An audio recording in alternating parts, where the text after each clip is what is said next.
Hi guys, ഇന്ന് mostly ഫ്ലോറിൽ തന്നെയായിരുന്നു. വൈകുന്നേരം ഒരു മീറ്റിംഗ് ഷെഡ്യൂൾ ചെയ്തിട്ടുണ്ട്. കൃഷ്ണദാസ് വിളിച്ചിരുന്നു. കൃഷ്ണദാസ് നമ്മളുടെ GST ടാക്സ് കൺസൾട്ടൻ്റ് ആണ്, എൻ്റെ പഴയ ഫ്രണ്ടും കൂടെയാണ്. അപ്പോൾ വൈകുന്നേരം മീറ്റ് ചെയ്യാനുണ്ട്. 31 ഒക്ടോബർ ബിസിനസ്സിന് ടാക്സ് റിട്ടേൺ സബ്മിറ്റ് ചെയ്യാനുള്ള ലാസ്റ്റ് ഡേറ്റ് ആണ്. റെസ്റ്റോറൻറ്റിന് ടാക്സ് റിട്ടേൺ ചെയ്യാൻ 4 ഇമ്പോർട്ടൻറ്റ് ഡേറ്റയാണ് വേണ്ടത്. അതിൽ ഫസ്റ്റ് വൺ സെയിൽസ് ഡേറ്റ, അത് നമ്മുടെ ബില്ലിംഗ് കൗണ്ടറിലെ കമ്പ്യൂട്ടറിൽ നിന്ന് ഡൗൺലോഡ് ചെയ്യാം. പിന്നെ വേണ്ടത് എക്സ്പെൻസ് ഡേറ്റ, ഇതുള്ളത് അക്കൗണ്ടിങ് ടൂളിലാണ്. നമ്മൾ യൂസ് ചെയ്യുന്നത് സോഹോ ബുക്സ് ആണ്, അതിൽ നിന്ന് ഡൗൺലോഡ് ചെയ്യാം. പിന്നീട് വേണ്ടത് ബാങ്ക് സ്റ്റേറ്റ്മെൻ്റ് ആണ്, അത് ഏപ്രിൽ 2024 തൊട്ട് മാർച്ച് 2025 വരെയുള്ള പീരീഡ്. പിന്നീട് വേണ്ടത് അസറ്റ് ഇൻവെൻട്രി ആണ്, നമ്മളിവിടെ ഉപയോഗിക്കുന്ന കംപ്ലീറ്റ് യൂട്ടൻസിൽസും എക്യുപ്മെൻറ്റ്സിൻ്റെയും ടോട്ടൽ നമ്പേഴ്സും അതിൻ്റെ കോസ്റ്റും.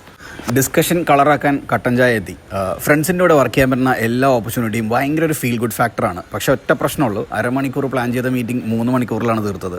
നമ്മുടെ ബിസിനസ് ഇൻസൈറ്റ്സും നമ്മുടെ സ്വപ്നങ്ങളും ഒക്കെ ഡിസ്കസ് ചെയ്തു. പിന്നെ കൃഷ്ണദാസ് ഒരു പ്രൊഫഷണൽ സ്നേക്ക് ഹാൻഡ്ലറാണ്. സോ ആ കഥയും എല്ലാം കഴിഞ്ഞപ്പോൾ 3-3.5 മണിക്കൂർ എടുത്തു.